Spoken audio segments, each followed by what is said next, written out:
السلام علیکم الحمد للہ رب العالمین والعاقبۃ للمتقین والصلاة والسلام علی سید الانبیاء والمرسلین وعلی آلہ وصحبہ اجمعین اما بعد اعوذ باللہ من الشیطان الرجیم بسم اللہ الرحمن الرحیم والذین جاہدوا فینا لنهدینهم سبلنا وإن الله لمع المحسنين وقال تعالى في شأن حبيبه إن الله وملائكته يصلون على النبي يا أيها الذين آمنوا صلوا عليه وسلموا تسليما اللهم صل على سيدنا محمد وآله وصحبه عدد ما في اعتدال صلاة دائمة بجلال الله. بزرگان محترم، برادران ملت اسلامیہ، اللہ رب العزت کے کلام مجید کی ایک آیت مبارکہ پڑھنے کی ابھی میں نے سعادت حاصل کی. اللہ پاک اس میں فرما رہے ہیں والذین جاہدوا فینا لنهدینهم سبلنا، اور جو کوئی ہمارے راستے میں ہم کو پانے میں کوشش اور جدوجہد کرے گا تو ضرور ہم اس کو راستوں کے واقفیت کا علم عطا فرمائیں گے. گویا اس پر ہم راستے کھول دیں گے، اس کی رہبری کریں گے. وَإِنَّ اللَّهَ لَمَعَ الْمُحْسِنِينَ، اور بے شک اللہ تعالی محسنین کے ساتھ ہے. اللہ کے بندوں میں ہر قسم کے بندے ہوتے ہیں، لیکن وہ بندے کامیاب بنتے ہیں کہ جن کے زندگی کا مقصد وہ سمجھتے ہیں اور دنیا میں آنے اور جانے کا یہ جو وقت ہے، یہ جو دورانیہ ہے، یہ ڈیوریشن ہے، یہ ہر آدمی کا یکساں نہیں ہوتا. کسی کا کچھ، کسی کا کچھ، کسی کا کچھ. مگر ایک بات تو پکی ہے کہ جو یہاں آیا ہے اسے کتنا بھی وہ یہاں ٹھہرے باہر صورت جانا ہی جانا ہے. کوئی یہاں ہمیشہ رہنے کے لیے نہیں آیا اور سب کو جانا ہے. اخبارات میں اطلاعات آتی ہیں کہ فلاں مقام پر 100 سال سے زیادہ عمر رکھنے والے ایک شخصیت کا انتقال ہو گیا. وہ اب دنیا کی سب سے طویل عمر رکھنے والی شخصیت تھی وغیرہ. لیکن اتنا بھی جی لیں، 100 سال جی لیں، 120 سال جی لیں، 116 سال، 125 سال، کچھ بھی جی لیں، بہرحال لیکن جانا. تو یہ آنے اور جانے کا تعلق لگا ہوا ہے. دن آ رہے ہیں، جا رہے ہیں، ہفتے آ رہے ہیں، جا رہے ہیں، مہینے آ رہے ہیں، ہر چیز کا فرق ہے. تو اس دوران آنے اور جانے کے بیچ میں کرنا کیا ہے؟ اگر کوئی ہم میں سے یہاں آتا ہے زندگی گزارنے کے لیے، کھانا کھاتا ہے، پانی پیتا ہے، ہوا، دھوپ اور مختلف چیزوں سے فائدہ اٹھاتا ہے اور چلے جاتا ہے، تو ایسا تو ایک انسان ہی کیا جانور بھی کرتا ہے، حیوان بھی کرتا ہے. وہ آتا ہے اور یہاں کھانے پینے سونے زندگی کا اشارات کے بعد وہ چلا جاتا ہے. تو پھر ہم میں اور ایک حیوان میں کچھ تو فرق ہو، تو وہ فرق کیسے ہوگا؟ اس فرق کو سمجھنے کے لیے ہمیں احساس ذمہ داری ضروری ہے. ہم یہاں صرف ایک عام مخلوق بن کر نہیں آئے، بلکہ اللہ نے ہمیں اشرف المخلوقات بنا کر بھیجا ہے. یعنی ساری جو کریشن ہے اللہ تعالیٰ کا، اس میں سب سے زیادہ مرتبہ ہمارا ہے. جتنے بھی چیزیں پیدا کی گئی، پرندے، درندے، چرندے، پہاڑ، پیڑ، پودے وغیرہ وغیرہ، ان سب میں سب سے زیادہ اونچا مقام انسان کا، اور اسے اللہ کے نمائندے ہونے اور رب کے خلیفہ ہونے کا شرف عطا فرمایا جاتا ہے.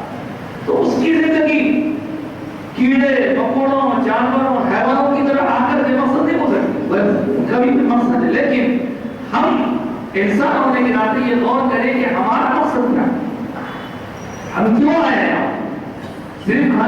صرف پانی پینے یا مشروبات پینے یا صرف ہوا کھانے یا تفریح کرنے نہیں، بلکہ ہمیں مقصد دے کر بھیجا گیا ہے، اور اس مقصد کی تکمیل اسی وقت ہوگی جب کہ ہم اپنے سارے کاموں کو اللہ اور اس کے رسول کی رضا کی طرف موڑ دیں گے۔ دنیا میں جو بھی آیا ہے اسے کھانا تو ضروری ہے ہی، اور کھانے کے لیے کمانا بھی ضروری ہے، بغیر کمائے کوئی نہیں دے سکتا۔ کھانا بھی ضروری ہے، کھانے کے لیے کمانا بھی ضروری ہے، رہنے کے لیے عیش و آرام بھی ضروری ہے، زندگی کے مختلف ضروریات کی تکمیل بھی ضروری ہے، شادی ضروری ہے، بچے ضروری ہیں، شادی کے بعد بچوں کے ذریعے نسل کا بقا ضروری ہے، سب اپنی جگہ۔ لیکن اللہ نے کیا فرمایا، جو میری طرف آنے کا ارادہ کر کے جد و جہد کرے، ہم اس سے ضرور بضرور راہ دکھاتے ہیں۔ تو اللہ کی طرف جانے کا مطلب کیا ہے؟ اللہ رب العزت کے بارے میں ہم سب کا یہ یقین ہے کہ اللہ جسم و جسمانیت سے پاک ہے۔ اللہ کا گھر نامی ایک مقام ہے کعبۃ اللہ، اس کے بارے میں کوئی مسلمان یہ تصور نہیں کرتا کہ معاذ اللہ اس گھر میں ہے، ایسا نہیں ہے۔ اللہ تعالیٰ اپنی شان کے مطابق کائنات کے ذرے ذرے میں اپنی نشانیوں کو چھپا رکھا ہے، وہ کسی ایک جگہ مقید اور کسی ایک جگہ محصور نہیں ہے۔ کعبہ اللہ کی نسبت سے اہمیت والا ہے، مگر اللہ کی طرف جانے کا مطلب کیا؟ کوئی شخصیت بھی جو نظر آئے اس کی طرف ہم جائیں گے، کوئی عمارت نہیں اس طرف جائیں، بلکہ اللہ کی طرف جانے کا مطلب یہ ہے کہ ہم اللہ کی رضا، اللہ کی خوشی، اللہ کی محبت، اللہ کی فرما برداری کی طرف اپنے آپ کو لے جائیں۔ جو ہمارا خالق ہے، جو ہمارا مالک ہے، جو ہمارا رازق ہے، اور اس کی طرف اپنے روح کو ہمیشہ موڑے رکھیں۔ دنیا کا کوئی کام کریں، لیکن اس کام کے کرتے وقت میں اللہ کی طرف ہمارا دھیان رہے کہ یہ کام اللہ کے لیے کر رہا ہوں۔ آپ نے بڑی سے پاک کی مرتبہ سماعت کی ہے، پر احب للہ، جو کوئی اللہ کے لیے محبت کرے گا، اللہ کے لیے دوری اختیار کرے گا کسی سے، من اعطى للہ، اور جو کوئی اللہ کے لیے دیے گا، جو کوئی اللہ کی محبت میں ہاتھ روکے گا، تو جو کوئی ہر کام اپنا اللہ کے لیے کرے گا اور استقبال ایمان، اس کا ایمان مکمل ہو گیا۔ تو اللہ کے لیے کرنے کا جو جذبہ ہے وہ بہت نہیں مل سکتا ہے۔ کھانا پینا، زندگی کی ضروریات کی تکمیل بلا شبہ ضروری ہے۔ کوئی آپ سے یہ مطالبہ نہیں کر رہا کہ آپ سب چھوڑ چھاڑ کر بیٹھ جائیں، اللہ کے گھر میں بیٹھ جائیں یا اپنے گھر میں بیٹھ جائیں، ذکر تلاوت عبادت میں رکھ جائیں، جی نہیں، سارے کام کرنے ہیں، ان کاموں کے ساتھ ساتھ اللہ کو بھی یاد رکھنا ہے۔ تو اللہ کو کام کرتے کرتے کیسے یاد رکھیں گے، اللہ کی طرف کیسا مڑیں گے؟ تو پہلے تو اللہ کی طرف موڑنے کا مطلب ہم سمجھ گئے کہ اللہ کی طرف مڑنا یعنی اللہ کی رضا، اللہ کی خوشنودی، اللہ کی خوشی پانے کے لیے کوشش کرنا۔ جو جسم میں جان ہے، طاقت ہے، قوت ہے، تھوڑے بیان ہے، سب کچھ اللہ کے لیے ہو، جینا اللہ کے لیے ہو، مرنا اللہ کے لیے ہو۔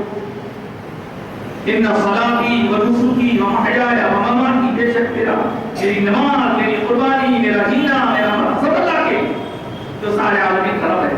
یہ کیفیت کیوں پیدا ہو؟ یہ کیفیت پیدا ہونے کے لیے ہمیں اللہ کے نیک بندوں کی صحبت اختیار کرنی ہے، کیونکہ صحبت ہی سے یہ ساری چیزیں ملتی ہیں۔ بروں کی صحبت برا کرے گی، اچھوں کی صحبت اچھے اثر ڈالے گی۔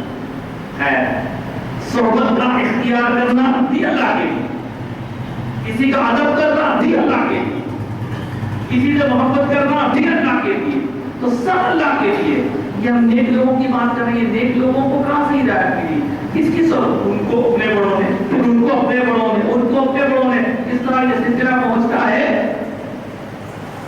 تابع تابعین، اور تابع تابعین کو اس سے پہلے والے تابعین نے، تابعین کو اس سے پہلے والے صحابہ نے، اور صحابہ اگر سمرے ہیں، صحابہ اگر نکھرے ہیں، تو اس نکھار میں حضور اکرم صلی اللہ علیہ وسلم کی نظر فیض اثر کا کمال ہے کہ اللہ نے حبیب پاک کی نظر سے ان کی زندگیوں کو انقلاب پیدا کرنا ہے. تو اب ہم کو سرکار کا دامن تھامنا ہے, سرکار کا دامن جو تھامے ان کا دامن تھامنا ہے, ان کا دامن جو تھا ان کا دامن تھامنا. کس طرح ہم یہ سلسلے کو پکڑے لیں گے اور ایسا کرنے کا ہمیں خود اللہ نے حکم دیا ہے. تو حضور پاک علیہ السلام سے اللہ نے فرمایا ابھی آپ کہہ دیجیے قل ان کنتم تحبون اللہ, اگر تم اللہ کی محبت کا دعویٰ کرتے ہو تو آؤ میری اتباع کرو, میری پیروی کرو, مجھے فالو کرو. اور جب تم ایسا کرو گے, جب تم مجھے فالو کرو گے, جب تم میری اتباع کرو گے, میری پیروی کرو گے, تو کیا ہوگا؟ تم اب تک کہہ رہے تھے کہ اللہ سے ہمیں محبت ہے, ایسا کرنا حضور کے دامن سے اپنے آپ کو وابستہ کرنا تمہارا مقام اتنا بلند کر دے گا کہ پہلے تم اللہ کو چاہتے تھے, اللہ تمہیں چاہے گا. جب رسول کے ہو جائے, رسول کے ہونے کے لیے ہمیں رسول کے جو ہو گئے ان کے ہونا پڑے گا. ان سے بھی ہمارا تعلق دور کا ہے, قریبی نہیں ہے, اس لیے ان کو جن لوگوں نے تھاما ان کے ہونا پڑے گا. یہ سلسلہ چلے گا. اور اسی طرح ہمارا سلسلہ ہے کہ ہم اپنے بڑوں سے, انہوں نے اپنے بڑوں سے, انہوں نے اپنے بڑوں سے, اسی طرح کی ہم تک پہنچا ہے. دنیا میں آنے والے آتے رہے ہیں, جانے والے جاتے رہے ہیں, اور ہمیں اللہ کی طرف مڑنے کے لیے ہم محتاج ہیں, محتاج ہم ہیں. ہمیں اللہ کی ضرورت ہے. اللہ پانی بند کر دے تو پیاسے مرتا ہے, اللہ دانا پکانا بند کر دے تو بھوکے مرتا ہے, اللہ ہوا چلانا بن جائے بند کر دے تو درد اٹھ جائے. تو ہم سب کو اللہ کی ضرورت ہے, اللہ کو ضرورت نہیں. پھر بھی تو ہماری فکر کرتا ہے. اس حدیث پاک کو آپ نے کئی مرتبہ سماعت کیا ہے, حدیث قدسی. سرکار اللہ کے بارے میں, اللہ کے کلام کو ارشاد فرماتے ہیں. ارشاد ہوتا ہے اے بندے, سرکار نے بتایا, اللہ فرماتا اے بندے تو مجھے یاد کر, میں بھی تجھے یاد کروں. تو اکیلے میں یاد کر, میں بھی تجھے اکیلے میں یاد کروں. تو محفل میں یاد کر, میں تجھے اس محفل سے زیادہ اچھی محفل میں یاد کروں. تو میری طرف بڑھ, میری طرف بڑھ تو صحیح. تو میری طرف ایک بالشت بڑھ, میں تیری طرف ایک ہاتھ بڑھوں گا. تو میری طرف ایک ہاتھ بڑھے گا تو اللہ پاک فرماتا ہے میں تیری طرف قدم بڑھوں گا. تو ایک قدم بڑھے گا تو میری رحمت 10 قدم بڑھ کر تجھے دے دے. اللہ تعالیٰ محتاج نہیں, ہماری اس کو ضرورت نہیں, پھر بھی وہ ہماری اتنی فکر کر رہا ہے, جبکہ ہم اللہ کے محتاج ہیں. ہم کو محتاج ہے ہر چیز کے لیے, زندگی, سانسیں, رزق, ہر چیز. اگر ہمیں اللہ کی طرف موڑنا ہے, اللہ کی طرف ہمیں جانا ہے, تو اللہ کی طرف جانے کا مطلب اس دنیا سے اس دنیا میں منتقل ہونا ہو, ایک الگ معنی ہے. لیکن ہمیں دنیا میں رہتے ہوئے اپنی توجہات کو اللہ اور اس کے رسول کی فرمانبرداری کی طرف لگا دینا ہے. یہ کام کیسے ہوگا؟ کہنا بہت آسان ہے. دیکھیے ہم دنیا سے سنے ہوئے ہیں کہ دنیا میں غرق ہو گئے ہیں, ہمیں ٹائم نہیں ملتا, ہمیں نماز کے لیے ٹائم نہیں ملتا, ہمیں دعا کے لیے ٹائم نہیں ملتا. ہم نے اپنے کام اتنے بڑھا لیے ہیں کہ ہمیں اللہ کی یاد کے لیے ٹائم نہیں ملتا. کہنے والے نے خود کہا اللہ کی ہم حمد و ثنا بھول گئے ہیں, سب یاد رہا, یاد ہے خدا بھول گئے, سب یاد ہے ہمیں, اللہ کی یاد کرنا بھول گئے ہیں. تو یہ سبق پڑھانے کی ضرورت ہے. عمل آپ کو معلوم ہے کہ ہم جو کچھ کریں اللہ کے لیے کریں. اور میں آپ کو بتاؤں کہ اللہ رب العزت نے اپنے حبیب کے ذریعے ہمیں قرآن دیا, حبیب کی زبان پاک کے ذریعے ہمیں حدیث دی, پھر اس کے ذریعے فقہ کا علم آیا, اور پھر وہ تمام باتیں ہم تک پہنچی. مقصد کیا ہے, غرض کیا ہے؟ ہم یہاں صرف تفریح کرنے نہیں آئے, ہم ایک مقصد کے تحت آئے ہیں. وہ مقصد اللہ اور اس کے رسول کی رضا ہے, اور اس کو حاصل کرنے کے لیے ہم دنیا کا ہر کام کریں, لیکن وہ کام کیسا ہو رہا ہے, کس ڈھنگ سے ہو رہا ہے. پہلے کام کون سا ہو رہا ہے؟ اللہ کی مرضی کے مطابق ہو رہا ہے. کیسا ہو رہا ہے؟ اللہ کی مرضی کے مطابق ہو رہا ہے تو ٹھیک ہے, نہیں تو پھر سب یہ کہ ہمارے اندر خرابی ہے, اور ہم تو غفلت کی نیند پڑے سو رہے ہیں. جن کے پاس, توجہ چاہتا ہوں, اشارہ دے رہا ہوں, جن کے پاس صبح اٹھنا ضروری نہیں ہے, وہ قومیں 4 بجے رات سے اٹھ کے تیاری کر رہی ہیں, اور ہمارے پاس صبح اٹھنا ضروری ہے.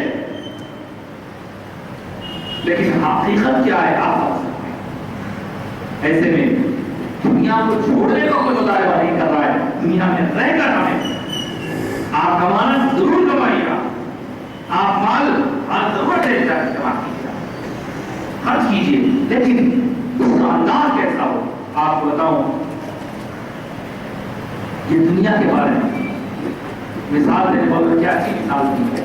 حضرت نے فرمایا کہ دیکھو یہ دنیا پانی ہے اور اس پر ہم اپنی ایمان کی کشتی لیے جا رہے ہیں.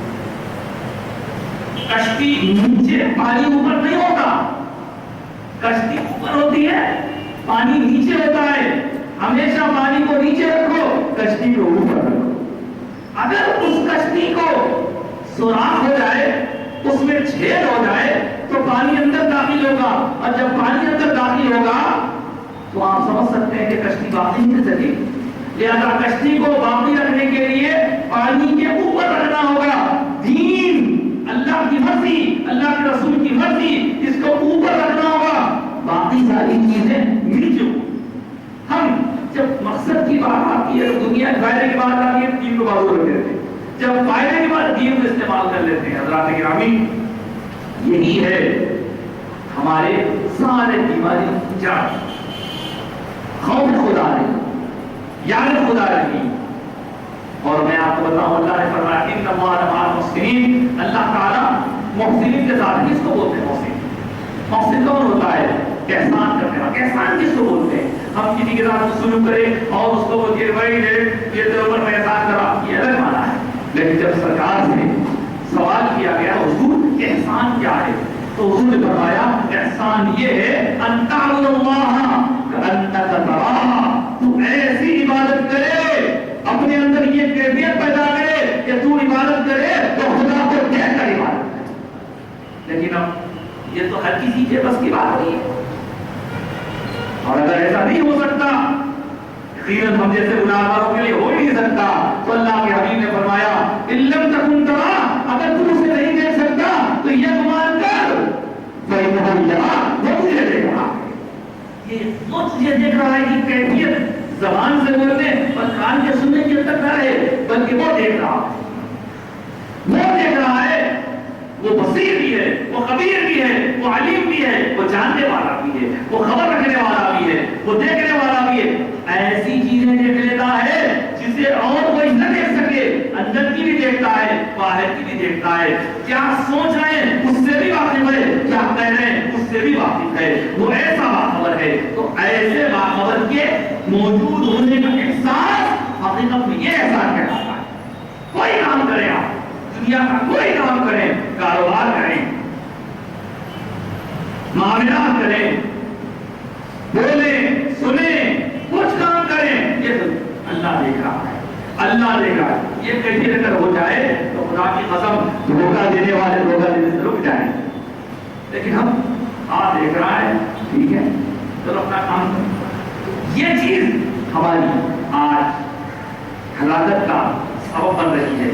ایسے میں ہمیں اس طرح توجہ دینا ہے. حضرات گرامی، جاتے جاتے میں آپ کو ایک حدیث پاک کا مفہوم آپ کی خدمت میں رکھنا چاہتا ہوں. ہم سب کچھ یہ کر رہے ہیں دنیا کے لیے، لیکن یہ دنیا بے وفا دنیا ہے. یہ کبھی کسی کے ساتھ نہیں ہے. مال دولت ضرورت کی چیز ہے، لیکن اس کا ضرورت سے زیادہ اختیار کرنا، اس کے پیچھے پڑے رہنا. ہم کو ہمارے بزرگوں نے سمجھایا کہ تم دنیا کے پیچھے پڑو گے، دنیا بھگائے گی، تمہیں بھگائے گی. تم دین کے ہو جاؤ، دنیا تمہارے پیچھے پیچھے بھاگ جائے. یہ کہنا بہت آسان ہے، یہ کہنا بہت آسان ہے. اللہ نے ارشاد فرمایا کہ دنیا میں انسان کے خاندان والے ہوتے ہیں، کنبہ ہوتا ہے اس کا، اہل و عیال ہوتے ہیں، دوست احباب ہوتے ہیں، رشتے دار ہوتے ہیں. ان سب چیزوں کے ساتھ ساتھ وہ مال کماتا ہے اور اپنی زندگی میں کچھ کام بھی کرتا ہے. تو ایسے میں حضور کا وہ ارشاد مجھے یاد آ رہا ہے. اللہ کے حبیب نے فرمایا کہ لوگوں، جب مردہ دفنانے کے لیے دیا جاتا ہے تو میت کے ساتھ 3 چیزیں ہوتی ہیں. 3 چیزوں میں سے 2 چیزیں تو دنیا میں رک جاتی ہیں، ایک چیز اس کے ساتھ چلے جاتی ہے. وہ 3 چیزیں جو دنیا میں وہ اپنے ساتھ رکھتا ہے، اس کے ساتھ رہتے وہ بہت 3 چیزیں ہیں. ہر آدمی جو مردہ ہونے والا ہے، کب ہونے والا ہے، کسی سے خبر نہیں. کون جانتا ہے؟ کسی کے پاس کوئی کتنے سال جیو گے؟ کسی کے پاس کچھ نہیں. اور ہر پل کا حساب ہو رہا ہے, ہر منٹ کا حساب ہو رہا ہے, ہر سیکنڈ کا حساب ہو رہا ہے. ارے اگر کوئی پوچھے کہ صاحب یہ کیسا اتنا حساب ہو رہا ہوگا, تو آپ کہہ سکتے ہیں کہ آج دنیا میں دیکھ لیجیے, ہم کسی کو فون کرتے ہیں, اگر کسی کے پاس ٹیلی فون ہے, موبائل فون ہے, اور وہ اپنے موبائل فون پر پوسٹ پیڈ کی سروس اویل کیا ہوا ہے, تو آپ کہہ سکتے ہیں جاتی جناب میں نے اتنے کال کیے ہی نہیں اور آپ نے اتنے پیسہ لگا دیے, تو وہ کیا کرے گا؟ وہ فوری سے آپ کی کال ہسٹری نکال دے گا اور بتائے گا کہ دیکھو جناب آپ نے یہ دن, یہ تاریخ, یہ ٹائم پہ, یہ نمبر پہ, یہ صاحب سے اتنے سیکنڈ اتنے منٹ بات کی, اس کے لیے ہم نے اتنا چارج کیا. ہر چیز کا حساب ایک بندہ ہو کر مشینوں کے ذریعے حساب کتاب رکھ رہا ہے. بندہ, معمولی بندہ, یہ وہ بندہ ہے جو دنیا کا ایک حصہ ہے, اور یہ وہ دنیا ہے جس کی حقیقت اللہ کے پاس مچھر کے بندے بھی بڑھ کر نہیں. اس دنیا میں رہنے والا ایک حقیقی بندہ اگر اتنا حساب کتاب رکھ سکتا ہے تو وہ تو خالق کل ہے جو چاہے معاف کر سکتا ہے. اب اس دن سے, اس وقت سے ہمیں پہلے ہی سے تیاری کے لیے فکر کرنی ہے. سرکار نے فرمایا ایک ہے اس کے افراد خاندان, اس کے ویال, اور دوسرے اس کا مال. یہ دو چیزیں اس کے ساتھ جاتی ضرور ہیں, لیکن اس کو دفن کر کے آ جاتے ہیں, رشتے دار بھی آتے ہیں, اس کا مال گھنے کا دبا جاتا ہے. کسی کے پاس مال ہے, شاپنگ مال ہے, وہ لے کے جانے والا نہیں ہے, وہ اپنے فارم ہاؤس کو لے جانے والا نہیں ہے, وہ اپنی بڑی بلڈنگ کو, کمپلیکس کو لے جانے والا نہیں ہے. کیا لے جانے والا ہے؟ نہ کوئی اپنے خاندان کو جانے والا ہے, نہ کوئی اپنے مال کو لے جانے والا ہے. جانے والا کیا لے جاتا ہے؟ تین چیزیں جاتی ہیں تو واپس آتی ہے, ایک ساتھ جاتی ہے. سرکار نے بہت ہی مختصر الفاظ میں زندگی کا فلسفہ سمجھا دیا. میرے سرکار نے بات میں, مختصر سی بات میں پوری حقیقت سمجھا دی کہ دنیا والوں یقیناً دنیا میں رہنے کے لیے مال کی بھی ضرورت ہے, رشتے داروں کی بھی ضرورت ہے, گھر کی بھی ضرورت ہے, لیکن اس کو مقصد نہ بناؤ. مقصد اللہ کی ذات کو, مقصد اللہ کی رضا کو بناؤ.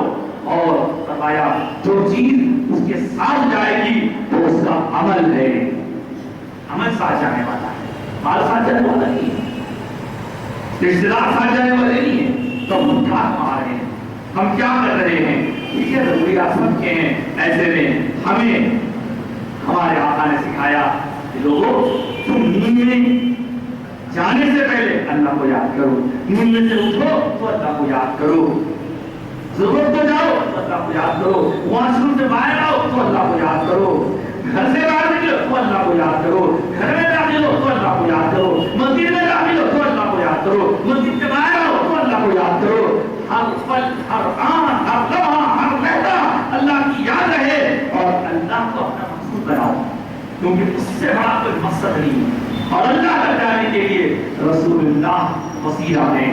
رسول کے بغیر, حضور کی وساطت کے بغیر, حضور کی توجہ کے بغیر, حضور کی عنایت کے بغیر, حضور کی اطاعت کے بغیر, حضور کی محبت کے بغیر کوئی بھی اللہ تک نہ پہنچا ہے نہ پہنچ سکے گا. اعمال صالحہ کی فکر, ہمارے کاموں کا صحیح رخ, مقصدیت. میں نے بہت کچھ لیکن اپنی بات نہیں سمجھ رہا ہوں, یہ بات سن لیجیے کہ عمل جو ہوتا ہے, میں نے بھی کہا عمل تو دو, عمل پہ دو دے رہے, ٹھیک ہے اپنی جگہ درست ہے وہ, لیکن عمل سے پہلے ایک اور چیز ہے جو اس میں انڈرسٹوڈ ہے.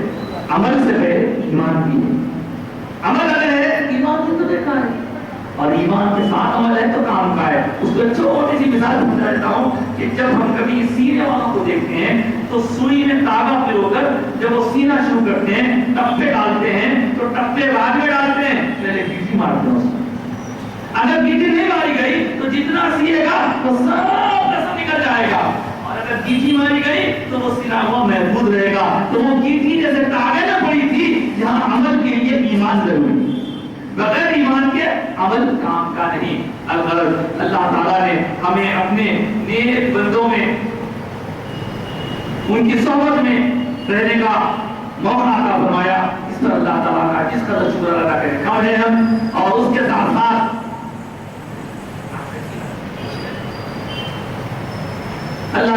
نے ہمیں یہ موقع عطا فرمایا، ہم اللہ کی بارگاہ میں شکر کریں اور اپنی غفلت کی نیند سے جاگیں، ہمیں کیا کرنا ہے اور ہم کیا کر رہے ہیں۔ دنیا ضرور ہے، تعلیم ضرور ہے، علم ضرور ہے، سب کچھ ہے، لیکن مقصدیت ہر کام میں کیا ہو، اللہ اس کے رسول کی رضا ہو، اگر یہ ہے تو کام کا ہے، نہیں تو پھر ہمارا شمار بھی ان جانوروں کی طرح ہے جو آتے ہیں، کھاتے ہیں، پھر مر جاتے ہیں، ہمارا روح یاد ہوگا۔ لیکن اللہ یہ نہیں چاہتا کہ ہم ایسا ہو، اللہ کے رسول نہیں چاہتے کہ ہم ایسے ہوں، اللہ کے حبیب تو ہم سے محبت کرتے ہیں کہ ہر آن حضور کو ہماری فکر، لہذا ہمارا کام ہے کہ حضور کے سامنے ہمیں جانا ہے تو ہماری صورت، ہماری سیرت، ہمارے اعمال، ہمارے افعال، ہمارے عقائد، ہماری سوچ، ہماری فکر ویسی ہو جیسی اللہ کے رسول چاہتے ہیں، نہ کہ ویسی ہو جیسا شیطان چاہتا ہے۔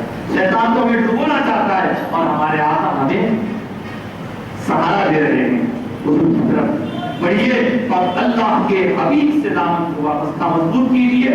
یہی آج کی گفتگو کا خلاصہ ہے، یہی موجودہ دور کا پیغام ہے، اور اگر یہ نہیں تو ہماری زندگی بیکار ہے۔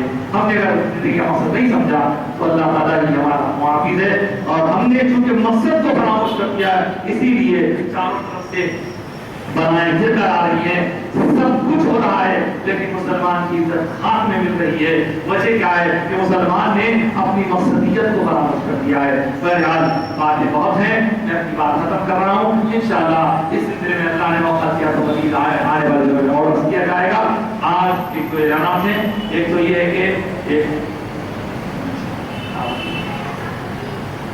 رائچور کے پاس ایک مقام ہے، وہاں مسجد ہے، اور آپ جانتے ہیں کہ شہروں میں تو مساجد کا بنانے کے لیے لوگوں کا آ جانا بہت آسان ہو جاتا ہے، پھر بھی لیکن یہ دیکھیے جامع مسجد بلگاؤں، تعلقہ سندھنور، ضلع رائچور، یہاں پر ایک قدیم زمانے کی مسجد ہے۔